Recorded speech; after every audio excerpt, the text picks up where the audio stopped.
مومنین مومنات، آپ سے درخواست ہے ایک مرتبہ سورہ مبارکہ فاتحہ، 3 مرتبہ سورہ مبارکہ اخلاص کی تلاوت فرما کر مرحومہ مغفورہ روبینہ ساجد علی، صاحبزادہ الطاف علی، صاحبزادہ ریاض اور صاحبزادہ ساجد علی صاحب کی فیملی کے جمیع مرحومین مرحومات کو ایصال فرما دیں۔ بسم اللہ الرحمن الرحیم، الحمدللہ رب العالمین، الرحمن الرحیم، مالک یوم الدین، ایاک نعبد و ایاک نستعین، اہدنا الصراط المستقیم، صراط الذین انعمت علیہم غیر المغضوب علیہم ولا الضالین۔ بسم اللہ الرحمن الرحیم، قل هو اللہ احد اللہ الصمد لم یلد ولم یولد ولم یکن له کفوا احد۔ بسم اللہ الرحمن الرحیم، قل هو اللہ احد اللہ الصمد لم یلد ولم یولد ولم یکن له کفوا احد۔ بسم اللہ الرحمن الرحیم، قل هو اللہ احد اللہ الصمد لم یلد ولم یولد ولم یکن له کفوا احد۔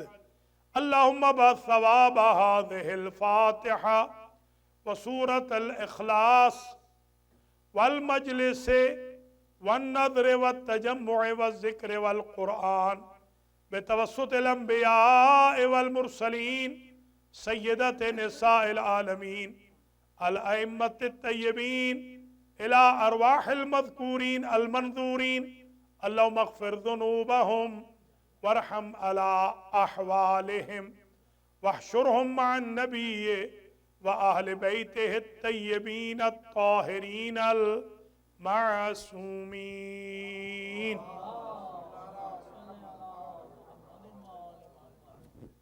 اعوذ باللہ من الشیطان الرجیم، بسم اللہ الرحمن الرحیم، الحمدللہ رب العالمین بارئ الخلائق اجمعین والعاقبۃ لأہل التقوی والیقین، الصلاۃ والسلام علی سید الانبیاء والمرسلین سیدنا و مولانا شفیع ذنوبنا وطبیب نفوسنا وحبیب قلوبنا حبیب الہ العالمین ابی القاسم محمد۔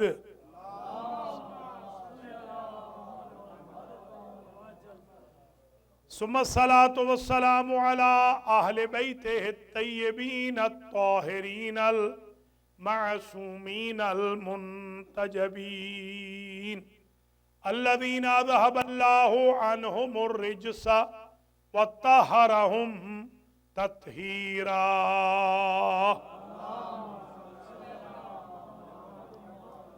سیما بقیت اللہ الاعظم روحی و ارواح العالمین لتراب مقدمہ الفدا، عجل اللہ تعالی فرجہ الشریف۔